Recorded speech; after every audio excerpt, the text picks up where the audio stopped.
You know, a ton of us have made that jump from teaching in a physical classroom to a virtual one. And on the surface, it seems pretty simple, right? You just turn on a camera. But what if the most important parts of teaching, the real magic, are the things a camera just can't see? Today, we're going to unpack the invisible challenges of online learning and why the solution isn't about better tech, but about way better visibility. So let's just start with this question because it's the assumption we all make. Is teaching online really just teaching on a camera? Well, the truth is, the moment you step behind that screen, the entire context changes. The problems you have to solve as an educator are fundamentally, totally different. Yeah, it's not just about a change in scenery. It's like you're playing a whole new game with a different set of rules for communication. So let's break down exactly what gets lost in translation when we go from a physical room to a Zoom room. And wow, when you put them side by side, the difference is just staggering.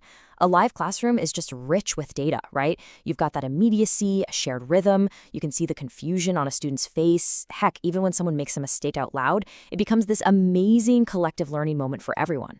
But online, all of that just evaporates. Feedback is slow, attention is scattered all over the place, and that student silence, it's a complete mystery. Are they getting it? Or did they just open another tab? You have no idea. And that really gets us to the heart of the matter. The biggest hurdle for teaching online, it turns out, isn't about the content at all. The real challenge is about connection. It's figuring out if your students are actually with you on this journey, which, of course, leads to the big problem we need to solve. So this brings us right to the central challenge, the one thing that really gets lost in that digital translation. And you can sum it all up in just one single word: visibility. And look, by visibility, we don't just mean seeing a face on a screen, not at all. We mean seeing the entire messy human process, the wrong turns, the oh wait, that's not right moments, the step-by-step building of an idea. It's about revealing the journey, not just showing off the polished destination. Think about it for a second. What do we usually get online? We get this: the clean, perfect, final answer, the flawless block of code, the finished graph.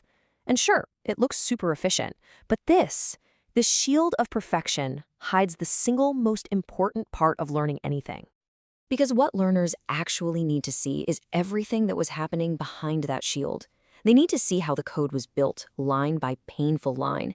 They need to see the moment something broke and the thought process that went into fixing it. They need to understand the reasoning behind choosing one path over another. You see, the real learning isn't in the final product. It's always in the process.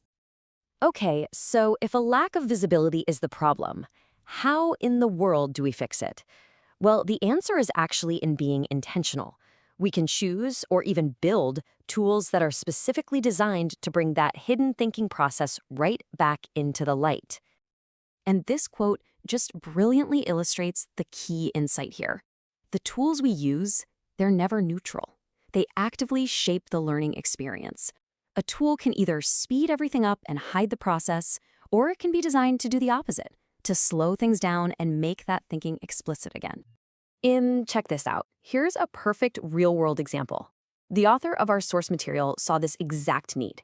The goal wasn't just to flash a bunch of code on the screen, but to actually recreate the natural, thoughtful rhythm of coding live.